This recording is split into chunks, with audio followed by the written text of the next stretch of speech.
should see and recording live. Okay, so it looks like it's working. Looks like it works. Okay, so good evening, everyone. While we're recording, it's actually pretty bright outside. July 19, 2023. Good afternoon, everyone. Welcome back to Illinois Green Party series. I am your host, Gokhan Cukurova, once again stepping in for our good friend David Rich. I'll do my best, but I do have a fantastic guest, another old friend of mine, a man who dedicated his life for education, and it's going to be, in my opinion, a fantastic conversation. Uh, my friend Jesus Oviedo, we go way back, more than 10 years. We used to be neighbors, never lost contact. Both him and his wife, who cannot be with us right now, are educators. I'm hoping to have her back on another episode, and grateful for Jesus to come on, especially after a couple days ago we talked. He lost his voice, and he's gonna enlighten us. So welcome, Jesus. How are you? I'm doing good, Gokhan. It's good to see you. It's good to be here. Uh, it's very interesting. I'm really excited and enthused to see what we're going to talk about. Right. Well, I'm sure I'm sure you heard of uh, Green Party's green policies. It's not anything new, um, but we're not gonna do much of. I don't plan on going too much into politics because you have so much. I already feel it, so much coming on the education side of our lives. Especially you're a father, I am a father, and I always say uh, my kids' education comes only second to their health. So it is that important to most people, I assume. So can you begin with, like, how did you get into education? What did you teach? What do you do now? And then we go from there. Well, I actually have a master's in fine arts. Um, I did almost a bachelor's in commercial arts. Um, and working with others, teaching them things, I guess, has been sort of a lifelong thing for me. I almost went into architecture in high school, and I was one of the students that really excelled in architecture. I got my first internship as an architectural draftsman while I was still in high school.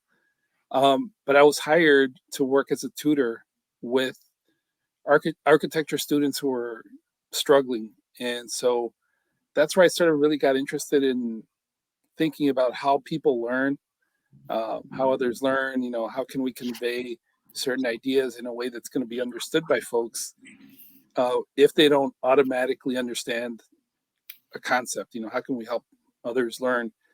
um, I ended up going into fine art instead of, first commercial art, then fine art instead of architecture.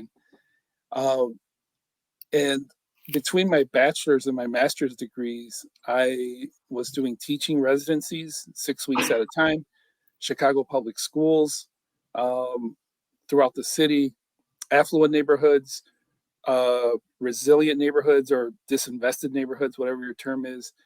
Um, and I would often work in communities where others, maybe it wasn't their first choice. I became very interested in this idea of social justice. Why is this community struggling so much? And why are the challenges here much greater than in this other affluent community? So I got into dedicating a lot of time into those communities. Still doing my art practice. I was an exhibiting artist, and I continued um, teaching art classes through residencies to kids in public schools. Now, one of the things I became really aware of back then was that arts programming was cut uh, from the public school system um, and music was cut. And it's very interesting because one thing is children love art. Young children love art and music, and it's something because I think perhaps it's something where we can make what's inside visible, right? Either our thinking, our theories, our ideas. But as we become older, we sort of lose that because we're taught to be so pragmatic. Uh, but not everybody's such a pragmatic learner. And the other thing is that, imagination, creativity, it helps children construct meaning that could be unique to themselves, but it helps them to understand the world around them in a much deeper way if they can go through sort of these creative ways of learning. Um, so another thing was that the child perspective was not really taken into account when children were learning. It was always about rote memorization, remembering facts, learning to recite what 1 plus 1 is, and so um, I thought children really need to question, right? Especially in resilient communities Yeah. where jobs have disappeared, where education is not of great quality, where social services are, perhaps not what they could be. So I believe that children need to build the tools to think about what's around them, to ask questions, and to wonder, why are things like this? We need to grow those kinds of adults. At the same time, we need to sort of foster the kind of thinking that can help children envision a world beyond their horizons, to imagine new things. And so the arts are, very important to this. And the child perspective is very important to this. So over 20 years ago, I got introduced to preschool education. And when I was first approached about it, I was like, oh my God, I've been working with middle schoolers and uh, sixth graders, fifth graders, and they kept getting younger. And when we finally got to kindergarten, I really enjoyed the children because they were so enthused to learn. They were so excited to hear what you had to say, and they were genuinely invested. But, at the time I thought, preschool education sounds like a bridge too far. I don't have child development. I had one child development class in college, and I thought like, I'm underqualified for this. Mhm. But in working, it was an organization called Chicago Commons. It was 4 preschools, and I was hired as sort of an artist educator. And I did small groups of children, and I worked with teachers on professional development on sort of creative techniques for working with children. Um, so it was an interesting beginning, and I was walking into an organization where teachers were freezing watercolor paint, and they would put it on a clothesline and let it drip into large sheets of watercolor paper, and having infants, witness this stuff. Okay. So I was very useful to a program like that because of my master's in fine art and could think very creatively, maybe introduce teachers to materials that they weren't familiar with. So uh, it became kind of a project, to learn more about preschool education, infants and toddlers, especially because those were the youngest children I was working with, and learning about the Reggio approach, which is basically an educational approach from northern Italy that was sort of created out of the ashes of World War II, right? I have so much to ask about that. I'm so curious Yes. about it, and I'm sure um, people will find it. I mean, those who haven't heard it before will find it very interesting. Yeah. Uh, so the preschools of Reggio Emilia, at the end of fascism, they built schools, the original schools, with their own hands. Community members, they would go down to a local river and get some clay out of the riverbed and then sort of fire their own bricks and built sort of the first schools. And I think one of the schools is still standing. It's about 38 schools, preschools. um, because this came out of World War II, and basically we've toppled fascism in northern Italy. They also had the opportunity to deconstruct all these conventions. What is an art studio, right? So in the past, an art studio was a place where you learn a trade, right? To be an artist. There's the master and you are the pupil. But they sort of deconstructed that idea and turned it more into a sort of a place for experimentation, like an aquarium for ideas, a place where children can build projects together and ask questions, make representations of their ideas in different media, um, and then build on their learning. A lot of it is social, kids working together in small groups, creating ideas through looking at something with different lenses, and then having sort of a collective process for deciding where to move next. So I'm probably underrepresenting a lot of it, but in a nutshell, that's sort of some of the things that If I. you were to, if you were to, you know what? Before I ask my next question, you mentioned music classes were cut and stuff like that, art and music, and it's appalling, especially in the United States. I can't remember who coined this term or whose quote is this, but life without music would be a mistake, Yes. and I am a firm believer of that. And it's just listening this story of Reggio Emilia is very interesting. Yeah, my next question would be like Montessori. That's a Yes. very. I think it's more. Maybe I should say better known. What are the similarities or differences between this approach, this philosophy, and Montessori? Well, there's quite a few, I think, on the surface. One thing I would say is that Maria Montessori during her time was very revolutionary. There was she was working with children with disabilities, and children had a lot of agency to select um, sort of activities to work on that had a lot of life skills and fine motor development. Um, and I think there's a difference between her writings and then maybe what you see in American schools. She's a very big proponent of play, which you don't hear about. Um, and so Maria Montessori started this whole thing of maybe progressive education in Italy, and she was like the mother of progressive education. Uh, Being the mother, we have parents, right?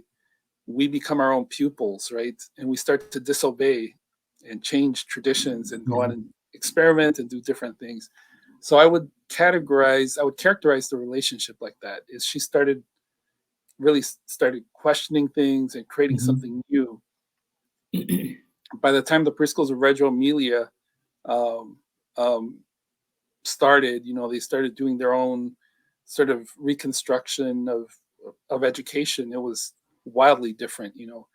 Montessori education is a child working very focused on a particular project or activity. The Reggio approach is a lot more social. Children questioning together, children sort of encouraging each other to be collaborative. So the social part is very different, I would say. Would Uh, it be fair to say Reggio approach is a little bit more into the nature? yeah, I would say so. It's there's been a nature play movement since the preschools of Reggio started.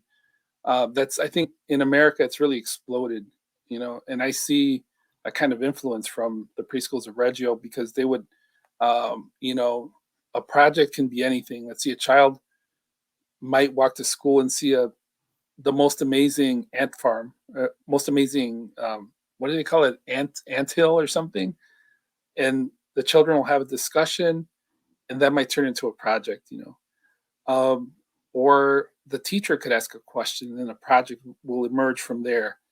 Um, so there is nature has always been a part of it. Um, it's different from the American, sort of outdoor play movement, but I think there's a relationship there. Okay. Yeah. So, 100 languages. Tell me about 100 languages. so the 100 language is a very complex thing to discuss, but basically, it's the overarching philosophy of the preschools of Reggio. Um, it's one thing I want to mention is that a few years before Howard Gardner came up with his theory of multiple intelligences, that people have multiple intelligences. The founder of the preschools of Reggio, Loris Malaguzzi, said that children have 100 languages, and so that basically is about seeing children through new eyes. That children construct knowledge in different ways through different materials.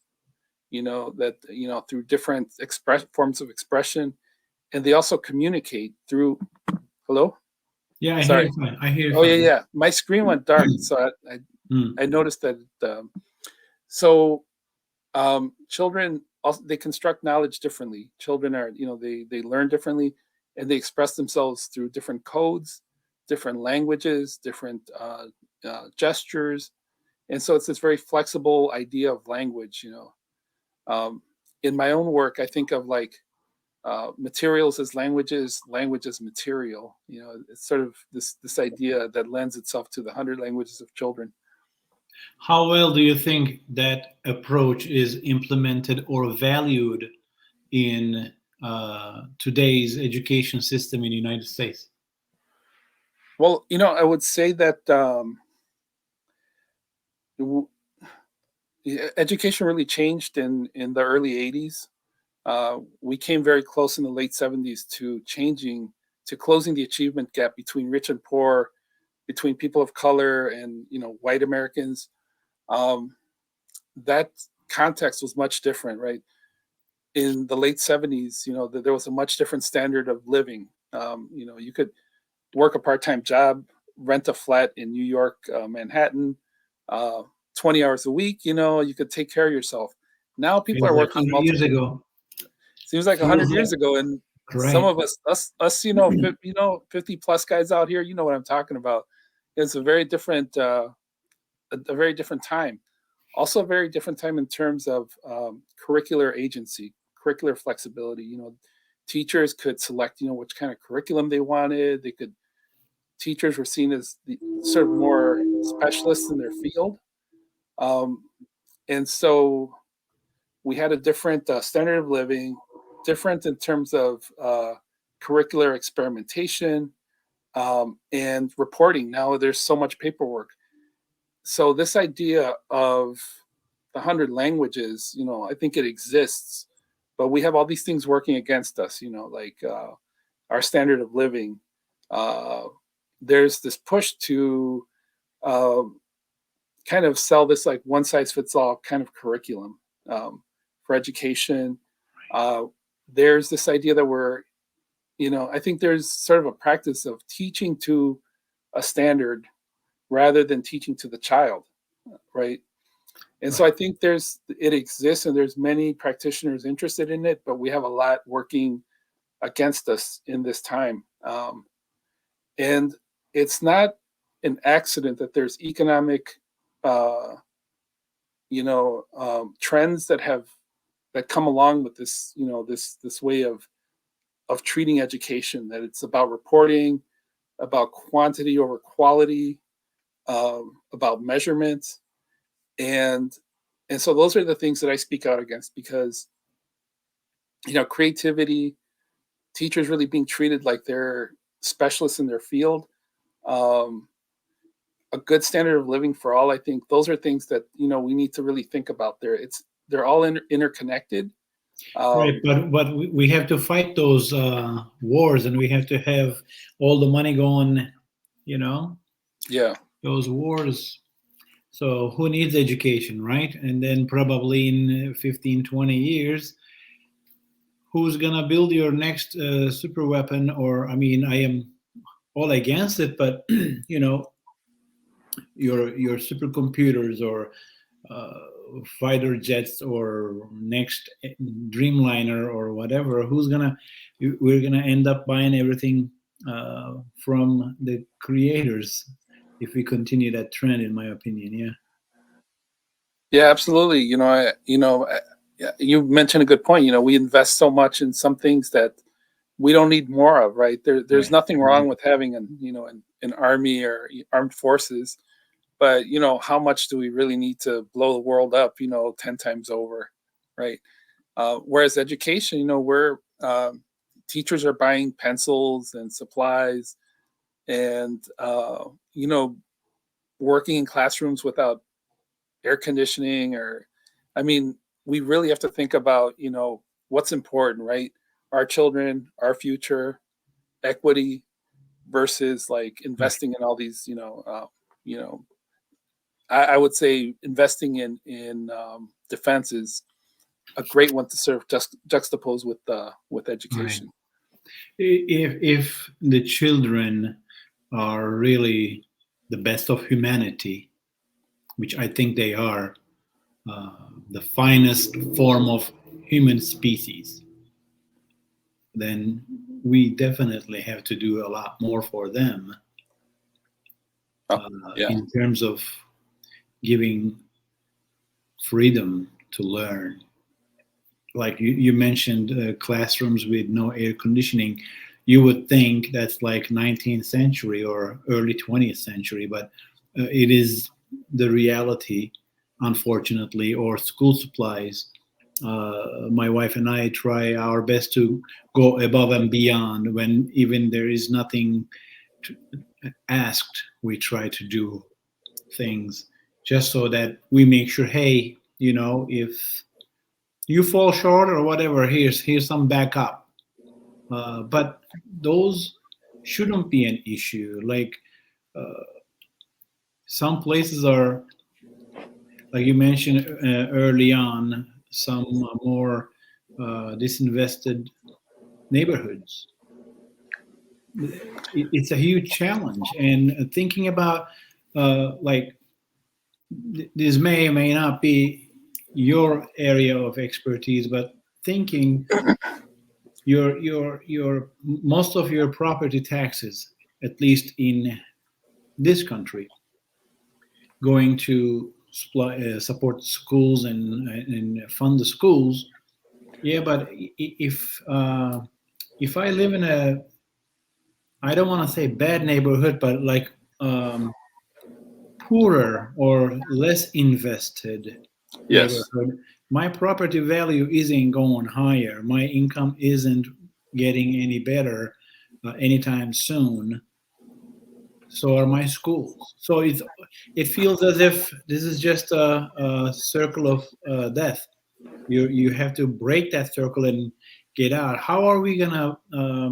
Or is there a way that from different country or different, or maybe it was a different before?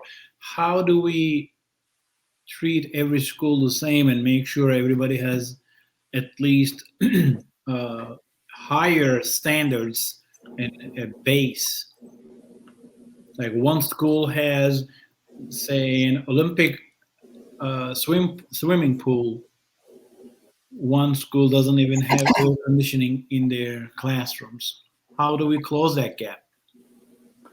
Well, I think you bring up some really great points. One is, you know we there are disinvested neighborhoods or resilient neighborhoods where I was in one yesterday where a big company had employed a lot of the community, and so they left the neighborhood over 3 years and left it very much destitute, right?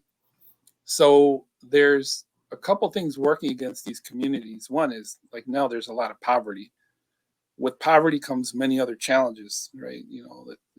We can go through them, but there's Mhm. substance use, there's homelessness, there's a lot of things that the mental health Yeah. aspect of being living in poverty. Um, and then those communities, the said communities, will get evaluated as, education is not good um, in that neighborhood, and then there's a lack of investment to the schools. So there's a lot, just a lot of a network of different forces really working against education in those communities. Um, Paulo Freire, the great theorist, in education, said once that when his family went through poverty, he felt like he couldn't even learn. So if if we're going to invest in communities, it has to be investment for jobs. I think most people don't want to just live off of you know what's the word, tax dollars. That they don't want to live off a program. They would rather work. Um, I think that and so all of this to say that if we're investing in schools, we have to invest in schools across the board. It shouldn't be that it's a resilient neighborhood or a disinvested neighborhood with a subpar school. All schools should be great. um, the way our tax dollars work is that it shouldn't be localized. There should be schools funded equally, as equitably as possible Hmm. throughout every neighborhood. So if there's nothing wrong with being affluent, but why should those be the only great schools in Chicago? Right. Now, if we're talking about different models, there's different models in Northern Europe. We talked about in Reggio, Italy. A lot of folks have traveled to these schools because these are known to be some of the best schools in the world. So what happens is that those who can afford to fly to Europe, or and see these schools, they can come back and maybe they work in a private school in an affluent community, and then that school learns a lot and does great. Um, but what about the others? What about Right. those teachers who can't afford to get professional development, like in another country, right? We have to invest in teachers as well who can have the flexibility and freedom to, experiment and try out these different models. Um, and so I think those models. Teachers are paid very well in some of these countries. It's like being a doctor. What you have here in America is there's a lot of teachers leaving the field, because they're doing so much reporting, and they're fighting to get their benefits, and fighting a union contract, and many teachers just walk away from that job. And we have to make this job. This is one of the most important jobs in our country, is Right. to educate our Right. youth. Right. So why not really invest in teachers? And It's. I was looking at. I was running for the park district in our area, uh, and one of my neighbors, like four houses down, she is in our school board. When I knock on her door, Liz, I'll send her a link for this recording so she can watch it. Uh, I knock on her door to get her signature for me to be on the ballot. And she's right. like, no, no, I'm not signing this. I'm like, what do you mean? She's like, you need to be on the school board. I'm like, okay. So until I found out it would not be compatible, I was collecting signatures for both. What? But because our park district had more intergovernmental programs together with the schools, I wasn't allowed to uh, run for both. And as I decided that our parks need or could use more help, a fresh look, I decided to go with the parks. I still believe like in my area, the schools are doing a terrific job. But as I was getting into this and doing more research and to see where actually my school district really is, just because your kid comes home from school, this and that, that makes you, I mean, if you're more involved, that makes you an involved parent, but it doesn't make you an educated person to dive into school district matters, right?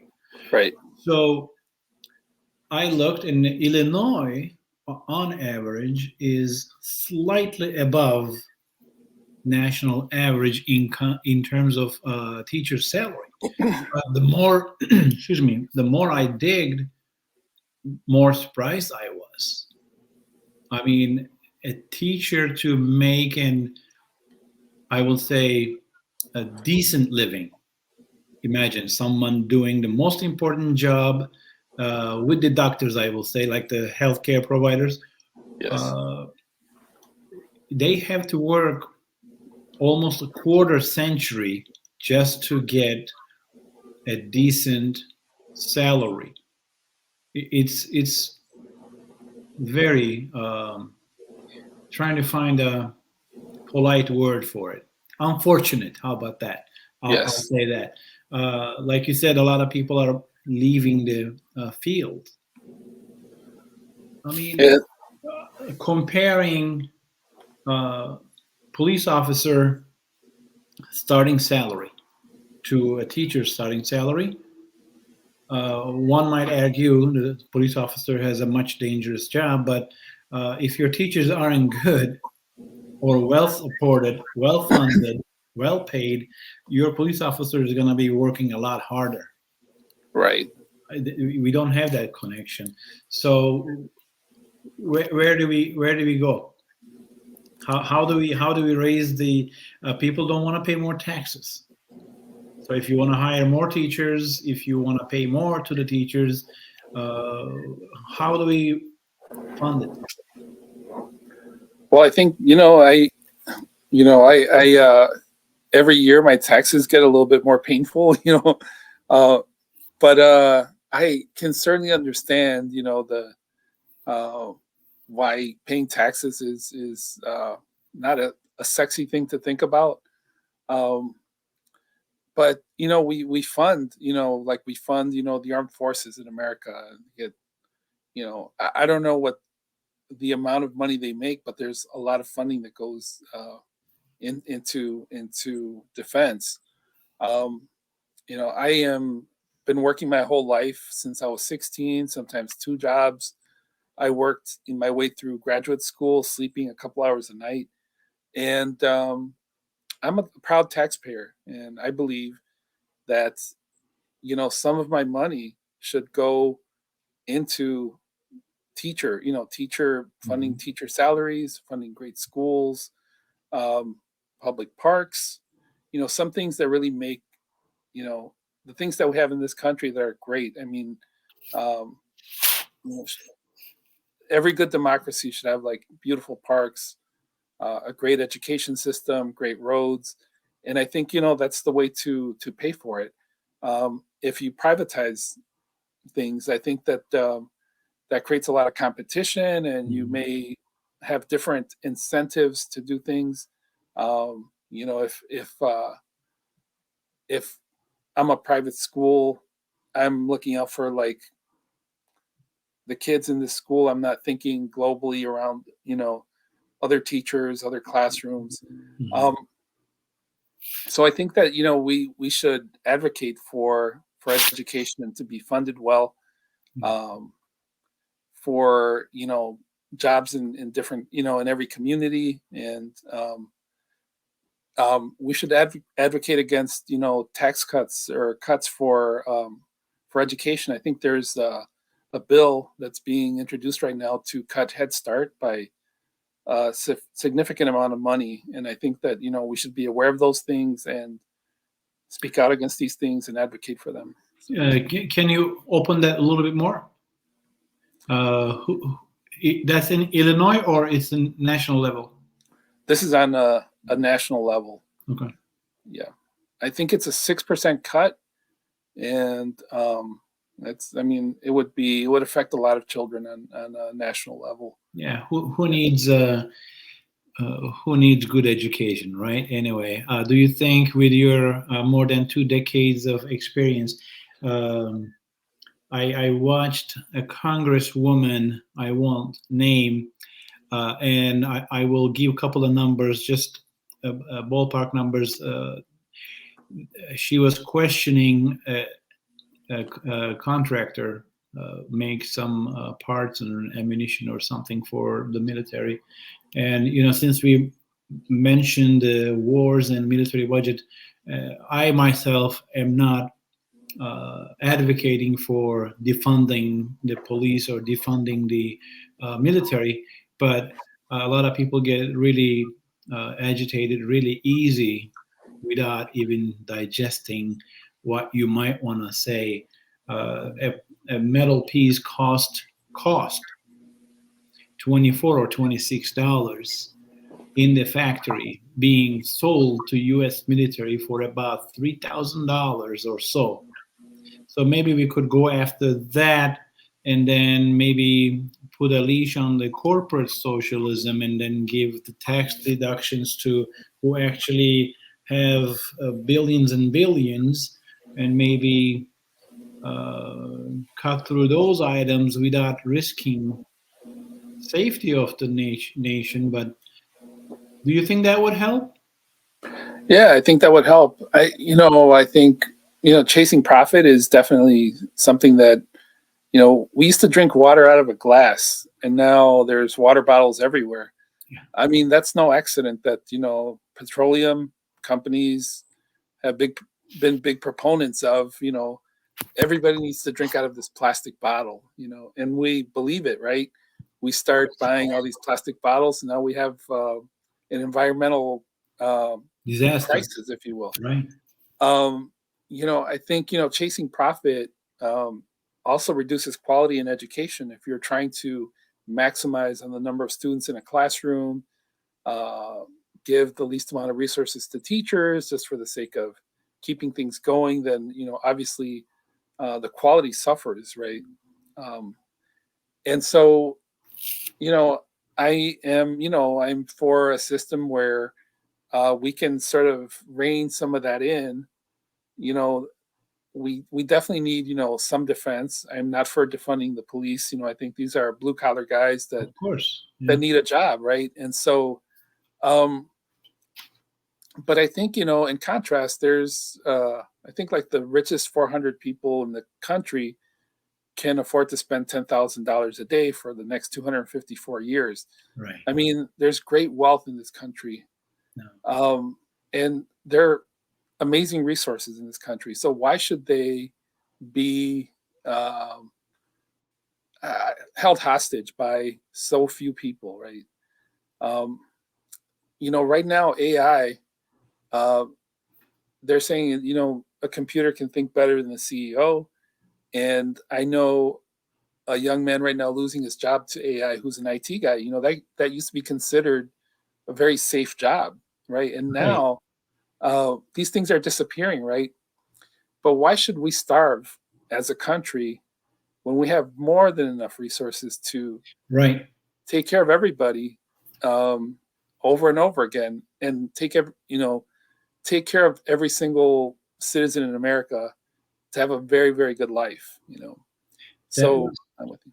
that Yes. was gonna be one of my questions. How do you see AI affecting education of our children in the future? Well, I mean, I think, there's I don't know exactly how it could be, what will happen, but I think, one thing that can happen is now you can just say something, to a device and have it write a paper for you, right? Now you can, any document you want, you basically can ask a computer, Mhm. and it'll be generated for you, right? It sounds wonderful in some ways, but where's the Thank you. thinking in that? Right. Where's the creativity? And maybe if we do outsource to AI, what can we do, right? What can we focus on that we still need in this country, right? Um, We'll probably turn into the slaves of our robot masters. right. I guess. I guess if you leave everything to corporate profits and AI, I guess you're more and more dependent. I, you know, people, I kind of laugh when people rant about millennials or Gen X and Gen Z and whatnot, and like, who raised them then? All those, damn millennials. Who raised them? You're so proud of your generation, but your generation raised them. So why are you complaining, right? Yeah, we have to. Uh, I find it very interesting. When I was a, a child, my life was so different than what I see today. I spent the first 5 years of my life in Mexico in a little one horse town where I had a lot of freedom to play, to explore nature, to observe the animals and create meaning about the world around me. Just observing the world. Um, and that was a fine way to be, right? Right. And now we have children who are watched, by their parents. You're really, really limited on outdoor time and really spending a lot of time on devices. And then I hear parents talk about like, well, this child won't listen to me, and I'm like, well, who's the adult in this situation, right? Right. Just because we believe in a child's autonomy, um, to make choices and things like that. That doesn't mean that we just leave them alone, that we just walk away from them. So I don't know. I struggle sometimes. I feel like I sound like an old guy, back in my day, uh, you know. But I think we I grew up in a time where a strict parent was very common, right? And kids were being spanked and things like that, and we now know that's not good practice, to punish your children that way. Mhm. But we also sort of haven't been creative enough to think about like, well, how do we parent now? How do we kind of still keep a handle on the situation without Right.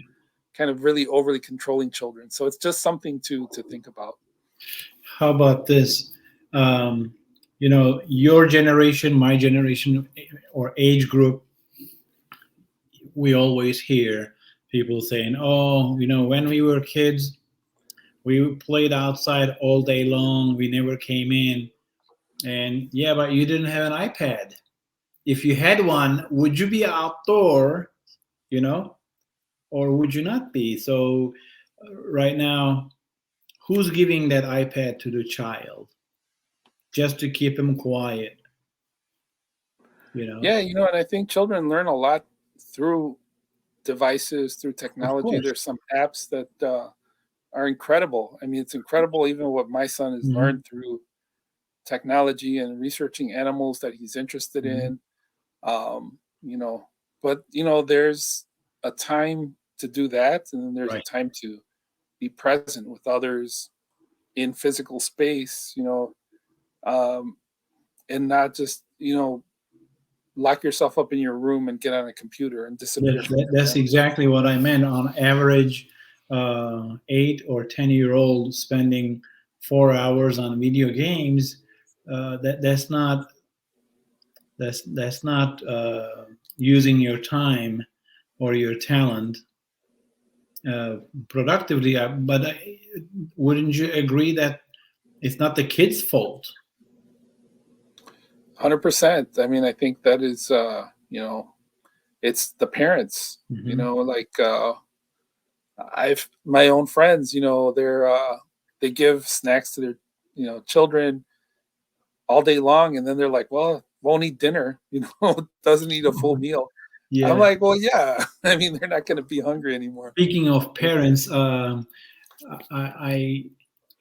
I know you wouldn't expect me to bring this up, but the thing you told me over the phone the other day when I came home, I told Carolina, just for the listeners or the viewers, both my wife and I were neighbors with Jesus and his wife Jessica years ago, so we known each other in person. So I told Carolina so proudly about Matthias. So Matthias is Jesus and Jessica's son, and we have great memories of Matthias's first birthday party. So tell us just a little bit about his incredible accomplishments. Well, as you mentioned, my wife and I are both early childhood educators. Um, you know, I would say I am at that level. Early childhood, young children. I've been doing it for 20 years now, and uh, I think she's a little bit more readily involved in like where he is now that he's 12 years old and in elementary school. For me, that's a little bit of some work. Uh, but yes, so we put down a foundation of trust. That he has the tools to use his curiosity to have encounters with objects and materials and figure things out. And so that was the foundation with a lot of exploration and problem solving and trying to add fuel to the fire of his interests for many years. I bought him like earthenware, clay, professional art materials, tinkering things. We were at museums every weekend, or at conservatories. So he's spent his elementary school year so far in an inquiry-based school as well that has a lot of our same values. They're dual language. We have a Spanish immersion house, so we speak Spanish at home. Um, and So he does very well. I mean, in fact, he's always been at the top of his class. Um, they told us in fifth grade that well, we have no more reading levels to test him for in elementary school because How he's great kind of done. that little And kid, yeah. so but it's never been for us about achievement. We wanted a very balanced, Healthy. well-rounded child who gets supported in many areas and exposed to a lot of different things.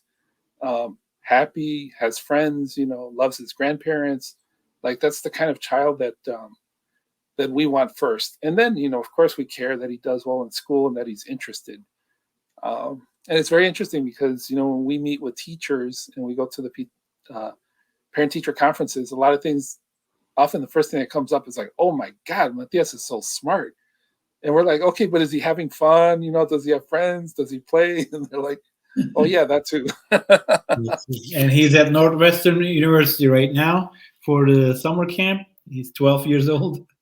Yeah, 12 years old. He tested into summer camp for middle school and high school students in a dorm. First time, away from mom and dad for this long. So we miss him dearly. But we get on a Zoom call every night and have a chat with them. And Mhm. very well adjusted, able to navigate his own dorm room, his own computer time. They have meals there, so we're very thrilled. We're very proud of him. What is your experience with children's development comparing multilingual kids versus, you know, Well, as I mentioned, creating meaning is something that's natural to human beings, and you see children doing it right from the beginning of life. They do it through play initially, right? Like there's, we've all seen the infant, the infant toddler who will pick up his food and from his high chair and drop it on the ground and keep doing that. I have Perhaps one it at just home right now. Yeah, I have one at home. John doesn't. there's very good reasons for that. Children might be interested in this action, energy, and matter. It could be a number of things that the child is interested in. But the child is 2 years old, then they stop doing that stuff. So why? Right? Because they've met their personal learning goals, right? So they create meaning through um, exploration. They create meaning through materials, through encounters, through spoken languages, right? And so the more pathways children have to create meaning, right, through the arts, through music, through language, through two languages, three languages, that gives them more pathways to do creative problem solving, to learn. All this cognitive activity happens when you're learning multiple languages. And in fact, it's now accepted that children combine languages, right? It used to be made fun of, like Spanglish or Hinglish or but now we're understanding that the child has a linguistic repertoire, these a collection of words, and now they might be from different languages, and we can create a pastiche of words to convey a meaning. And so the more tools you have at your disposal, the better you're doing that. You're building these muscles to create meaning. And so Right. I'm a big advocate of dual language, bilingual education, speaking multiple languages, exposure to different languages. So, Mhm. and some schools, in affluent neighborhoods have really great opportunities, and are aware of like these benefits. I think it's sometimes in disinvested communities, we speak multiple languages and we don't have, we don't see the benefit of that. And so Right. that's something that I think just needs to change. So, I remember my mother getting nervous when Mark, my oldest, had to get some help with his English because I speak to my kids Turkish at home, and Carolina speaks Polish to them, and her and I can only speak English to each other. So my mother was worried when she found out Mark had to get a little bit extra curriculum with English. And I'm like, I talk to educators and they say, relax, nothing to worry about. They will catch up, they will learn on their own. And now it's like, flying. And then, funny enough, uh, it's so fascinating to see, like Maria, 6 years old. I tell her something in Turkish, like, say, hey, baby, can you give this cup to your mom in Turkish? And she goes to her mom, switch to Polish, and says, Dad wanted me to give this to you. How wow. natural that is. It's we didn't try anything. I had some ads uh, on Instagram popping and saying, hey, um, here, sign up for this program to teach your kids Turkish. I'm like, why do you need to sign up? You just talk to your kids Turkish and then you're fine. Uh, do you think there's an advantage or disadvantage in the early childhood when a kid, I did not experience, but every family can be different in general when there's more than one language surrounding a child, is there an advantage or disadvantage, even temporarily? Well, that's a very interesting question because, um, the dual language kids at my son's school would be a little behind in English, um, but they weren't behind in language, right? So what I'm trying to say is that they speak a lot of language, except that it's spread out through two different, verbal languages. So it seems, it can be measured as a disadvantage, but it's really not. What children are doing at that stage is they're doing the heavy lifting of learning two incredibly complex languages at the same time. That's a major feat. Um, it's very interesting. My older brother, when I was in fourth grade, he was an avid reader, and one day he would read things like on the newspaper. He would, just try to learn new things, and then one day he says, Jesus, they're finding that children can learn multiple languages at once. It was kind of new back then. Can learn multiple languages at once, and they know where they go. They know how to categorize them. Like they don't mix them up. And so we're learning now that children, you know, children have like these structures. They're saying they believe that children are hardwired for language, and there's some different structures that are in our brains, and that whatever language the child is learning, they apply them to these different frameworks. Mm-hmm. That this is part of evolution. I find that absolutely fascinating. Whether or not that's the real reason, it's still there's something there that children can learn multiple languages and know that they're different languages instead of just combining them and be forever lost. It doesn't work that way. Mm-hmm. Mm-hmm. Children, I think, there's this natural, there's this innate, um, there's this innate um, interest in categorizing things. And I think children sort and separate language like they sort and separate toys. Like if you take them to a block area, they will start organizing things. And I think that's a natural human instinct. Mm-hmm. I think I Go ahead. I wonder if did that answer your question in a very long-winded way? I got more than I asked for, so thank you, especially with your voice. Tell me a little bit. I mean, we don't have. I mean, you and I could probably go another 2-3 hours, but I also, after a long day of work, I want to give you a break too.